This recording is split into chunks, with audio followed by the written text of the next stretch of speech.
Hello all my friend, beauty ট্রিয়াতে তোমাদের সবাইকে স্বাগত।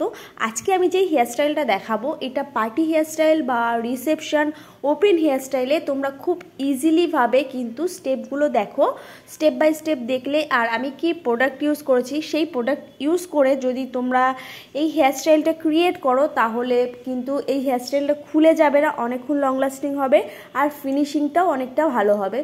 এই হেয়ারস্টাইলটা কিন্তু হলদি মেকআপেও তোমরা ইউজ করতে পারবে যদি একটু হাতে টাইম থাকে, কারণ স্টেপগুলো এবং প্রপার প্রসেসে করতে গেলে কিন্তু টাইম নিয়ে যদি হেয়ারস্টাইল করা হয় তবেই কিন্তু সেটা সবথেকে বেশি ফিনিশিং বা ভালো লাগে। কম টাইমের হেয়ারস্টাইলও তোমাদেরকে আমি শেয়ার করব। তার জন্য কিন্তু আমি ফার্স্ট পার্টে হেয়ার ভালো করে ক্রিম্পিং করে নিয়েছি, সেকেন্ড পার্টে আমি কিছু সেকশন করে নিচ্ছি, তাহলে আমার কাজটা অনেকটা ইজি হয়ে যাবে। তোমরা সেকশন না করলে কোনো একটা বোন বা দিদিকে দিয়ে একটু হেয়ারগুলো ধরে নিও। তারপরে আমি পিছনের দিক থেকে কিন্তু প্রথম বেসটা তৈরি করব। দুটো স্প্রে ইউজ করব। প্রথমে ওসিসের একটা সাইন স্প্রে দেখালাম, ওটা পরে ইউজ করব।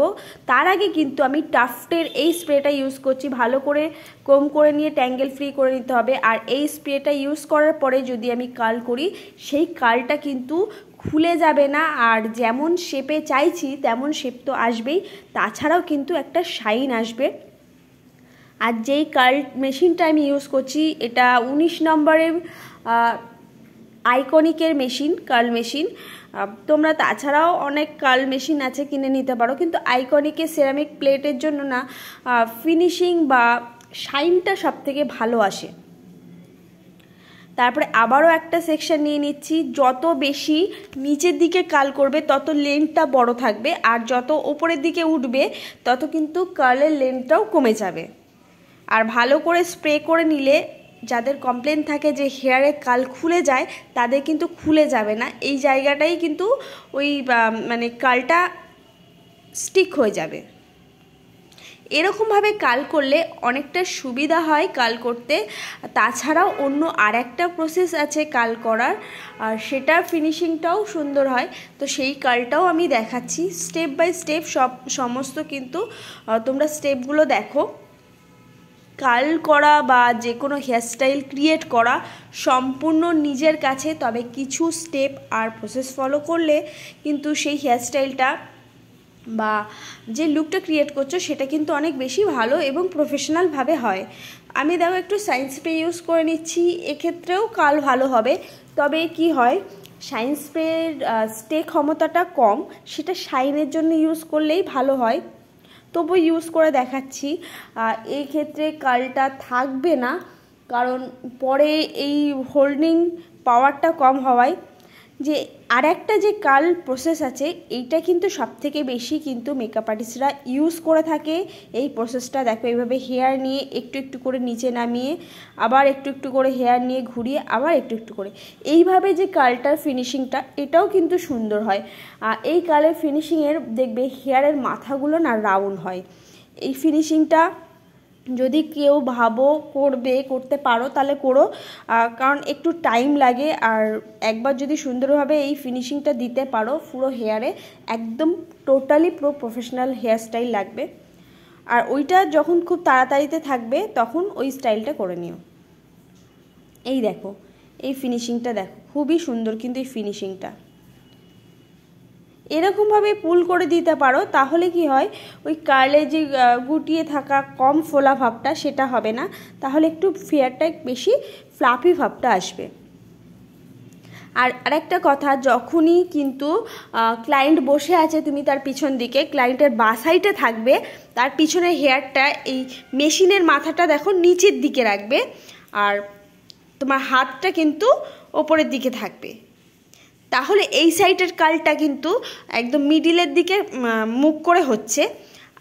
কারণ কেন বলছি, ওই সাইডে যখন কার্ল করব তখন দেখবে আমার হাতটা ক্লায়েন্টের বাঁ সাইডের দিকে আবার ওপরে চলে গেছে আর মাথাটা নিচের দিকে আছে, মানে একই রকমভাবে কিন্তু ফুল হেয়ারে মেশিন একই ডাইরেকশানে রাখবে না।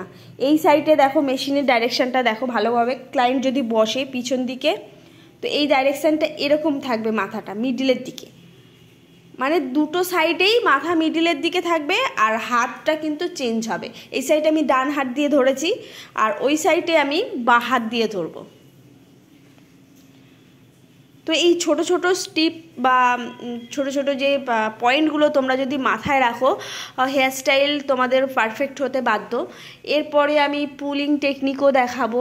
মানে এই হেয়ারস্টাইলের মধ্যে সমস্ত কিছু টেকনিকই মোটামুটি এসে যায় যেটা ওপেন হেয়ারে থাকে।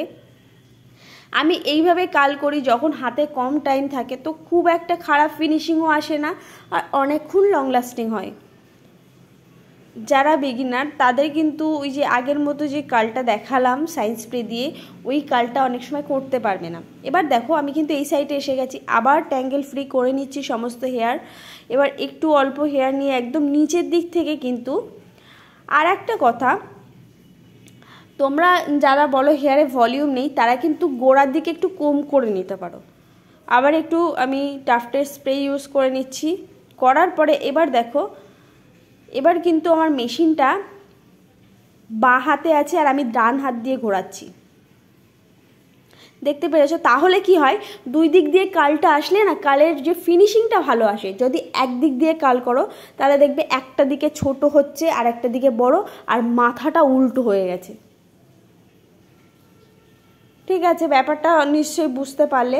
আমি আশা রাখছি তোমাদেরকে বোঝাতে পারছি। তাছাড়াও যদি না বোঝাতে পারি, এই যে এই টেকনিকটা দেখো, এই যে গোড়ার দিকে যদি তুমি একটু মানে একটু চিরুনি দিয়ে হেয়ারগুলো গোড়াতে ঠিক করে নাও, তাহলে দেখো ওই হেয়ারটা না আর নিচের দিকে নেতিয়ে যাবে না। মানে অনেকের কমপ্লেন থাকে যে ফ্লাপি ভাবটা হয় না, আমাদের হেয়ার খুবই পাতলা। তো তাদের ক্ষেত্রে বলছি, তারা অবশ্যই একদম গোড়ায় ব্যাককমিং করে নেবে। করার পরে স্প্রে অবশ্যই সমস্ত পার্টে কিন্তু স্প্রে ইউজ করতে হবে, ভালো করে ট্যাঙ্গেল ফ্রি করে এরকমভাবে হেয়ারস্টাইলটা ক্রিয়েট করে নিতে পারবে। এই সাইডে সমস্ত হেয়ারও কিন্তু আমি এরকমভাবে বাঁ সাইডে ধরে সুন্দরভাবে কাল করে নিচ্ছি। তো তোমরা এই হেয়ারস্টাইলটা অবশ্যই এরকমভাবে কাল করে একবার ট্রাই করে দেখতে পারো, যদি তোমাদের কাছে কোনো রকম কাল মেশিন থাকে। কাল কিন্তু মেশিন ছাড়া কাল হয় না, আর এমনি যদি কাল করো গুটি গুটি ক্লিপ দিয়ে, সেক্ষেত্রে কাল হয়। সেটা অনেকটা লম্বা প্রসেস, অনেকে রাত্রেবেলা মানে কোনো ক্লিপ দিয়ে বেঁধে রাখে গার্ডার ফার্ডার দিয়ে, কিন্তু সেটা অত বেশি ভালো প্রফেশনাল ফিনিশিং আসে না।